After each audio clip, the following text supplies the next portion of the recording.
Hi, my name is Angela Kirby-Ware and I'm a Special Assistant to the Secretary of Education. We know that there is a need, and the research supports the need for effective research-based direct instruction. It has the I do piece, the teacher modeling, the we do or the guided practice, and lastly the you do or the independent practice. As a teacher, the direct instruction model is critical to ensuring that your kids get it. It's student-centered instruction, but it's teacher carefully delivered and designed instruction.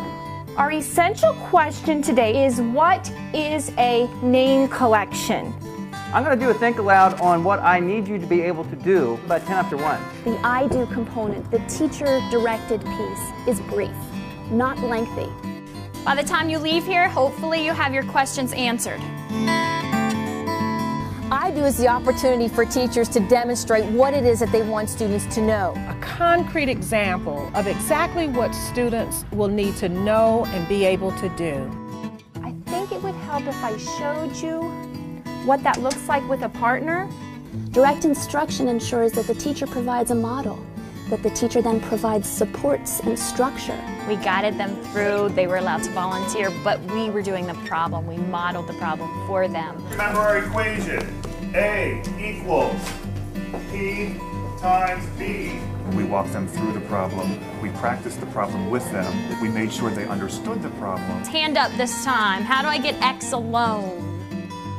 How many do we have over here? 0. And then count. 1, 2, 3, 4, 5, 6. I find that the more modeling I do, the less chance for error when they are practicing on their own or with a partner later. During the we do phase of direct instruction, the teacher works collaboratively with the students. We do is the opportunity for guided practice, where the teachers work with the students together. What I would like a volunteer to do is to come up here and take these 6 counters and put them into 2 different groups for me.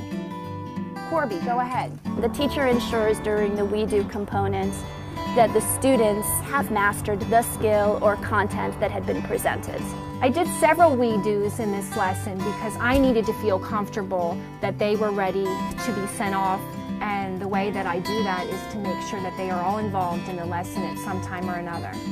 Only after teachers are comfortable that students have it will you see them then allow students to practice independently. Each of you is going to have a certain job within that group. Talk amongst yourselves, pick those people.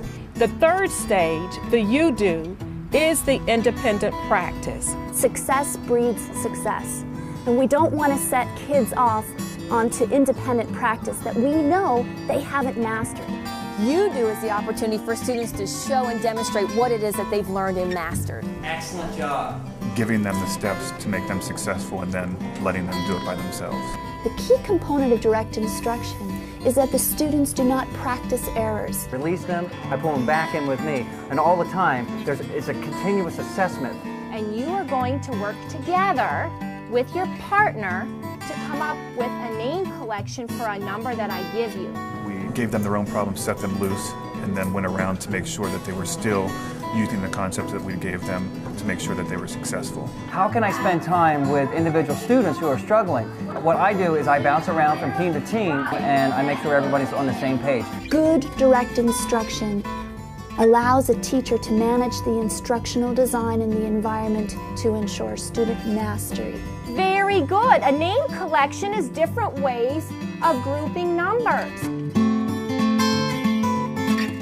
I hope this has been instructive and will be useful as you plan and deliver your lessons.